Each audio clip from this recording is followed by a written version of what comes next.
আপনার স্ত্রী আপনার বাবা মায়ের নামে আপনার কাছে বিচার দিলে আপনি শুনবেন, আগেই রেখে যাবেন না।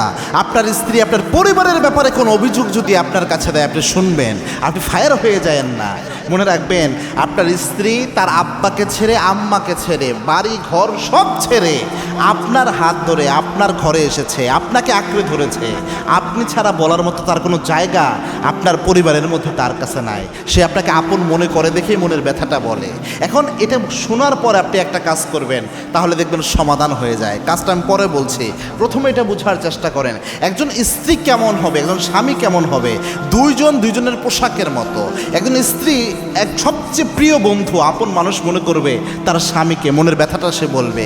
একজন স্বামী সবচেয়ে আপন মনে করতে হবে তার স্ত্রীকে, মনের যে কোনো ব্যথা কষ্ট সে তার স্ত্রীর কাছে বলতে পারবে। এরকম একটা সুন্দর পরিবেশ সম্পর্কের মধ্যে থাকবে, এরকম একটা সুন্দর অবস্থান সম্পর্কের মধ্যে থাকতে হয়, না হলে মানসিক শান্তি আপনি পাবেন না। এবং কি আল্লাহর ঘোষণাও এরকম, লিতাসকুনি ইলাইহা, এই যে স্বামী স্ত্রীর সম্পর্কটা রয়েছে এটা আল্লাহ দিয়েছেন মানসিক প্রশান্তির জন্য। হুন্না লিবাসুল লাকুম ওয়া আনতুম লিবাসুল লাহুন্না। স্বামী স্ত্রীর পোশাকের মতো, স্ত্রী স্বামীর পোশাকের মতো। এখন আপনার স্ত্রী যখন একটু কষ্ট পাচ্ছে আপনার পরিবারের কাছে, আপনার মায়ের কাছে, বাবার কাছে এসে আপনাকে বিচার দেয়, হতে পারে সেটা অনেক ছোট্ট, এটা বিচার না দেওয়াই উত্তম, তবুও দেওয়ার সাথে সাথে আপনি ফায়ার হয়ে যান না।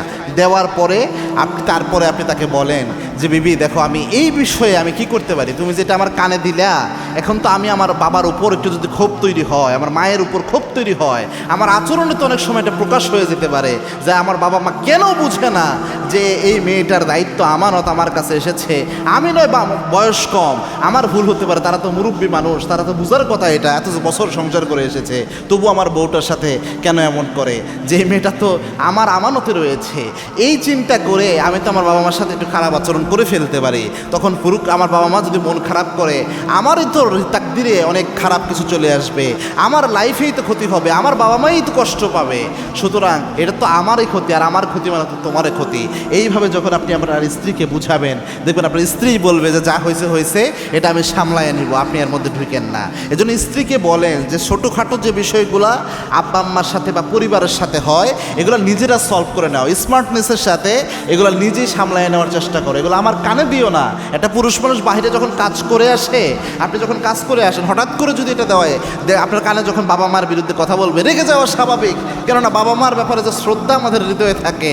এখন কেউ স্ত্রী যখন এটা বলে হুট করে, তখন অনেক সময় বেশি বললে মেজাজ গরম হয়ে যায়, কিন্তু রাগ করার কিছু নাই, হয়তো মনের কষ্টে দুঃখে সেই কথাটা বলেছে। আবার আপনার বাবা মা আপনার জন্য ভালো, মানে ব্যাপারটা এমন না যে আপনার ওয়াইফের জন্য সে ভালো হবে। মনে রাখবেন, সব ভালো বাবা মাই ভালো শ্বশুর শাশুড়ি হতে পারে না, এটা বাস্তব কথা, এটা চিরসত্য কথা।